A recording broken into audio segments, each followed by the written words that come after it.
Sevgili izleyenlerimiz, bu köyde halen gelenek ve göreneklerine sahip çıkan bir kültür var ve bu kültürün emekçileri var. Biraz bilgi vereceğim, ondan sonra da bir gelin başı nasıl hazırlanır onları sizlere ekranlara taşımaya çalışacağız. Şimdi gelinimizin entarisi giydirildi. Belli bölgelerde üç etek de deniliyor. Burada da üç etek deniliyormuş. Gelinimiz üzerinde bir pembe entari var. Yanında kızımız üzerinde de turuncuya yakın bir renk var. Bir de yeşil varmış. Yani birkaç renk ya da bordo bir de. Bu renklerden genelde oluşuyormuş. Şimdi gelin başı nasıl giydiriliyor ve gelin başını bu köyde giydiren, sürekli gelinlerin başını hazırlayan bir ablamız var. Onu tanıyalım ve bundan sonra bakalım bize neler anlatacak. Öncelikle sizi tanıyabilir miyiz efendim? İsmim Muazzez Alvan. Gelin başı diziyor. Entarisini giydirdik. Evet. Üzerine bel kuşağı. Bunun bir ismi var mıdır beline takılan? Poça diyoruz. Poçu diyorsunuz. Başındaki şapkamız. Pes.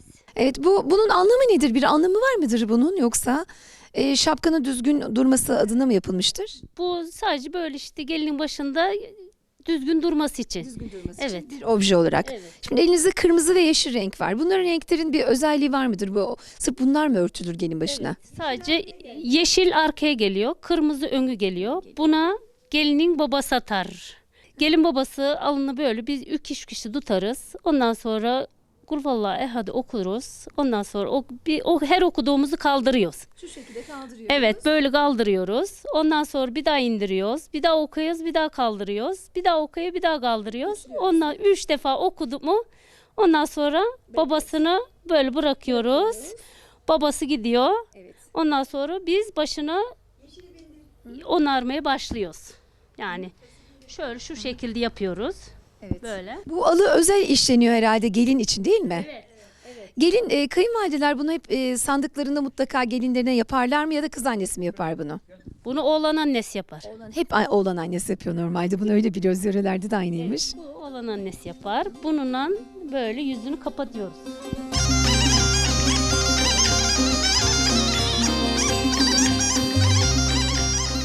Pulularla işlenmiş. Bunun desenleri farklılık gösterebiliyor, değil mi? Farklı farklı. Yok, bu sadece bir pembe olur. Şu gömlek gibi. Bir de kırmızı olur. Kırmızı olur. Bu üstündeki nakışları Nakışları böyle aynı olur. aynısı mı oluyor? Değişik değil. Aynısı Aynı. olur. Tamam.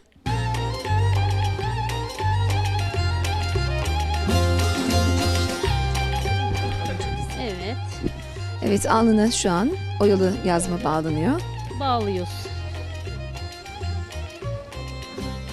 Bundan sonra bu oyalara böyle önüne onarıyoruz.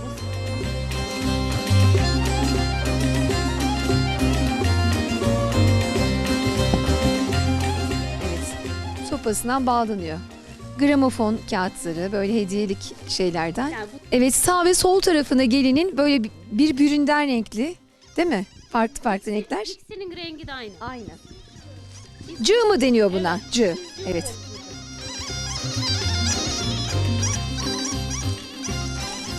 Biz efendim gelinimizi çok fazla tutmayalım ama bununla ilgili ben birkaç kelam etmek istiyorum sizlere.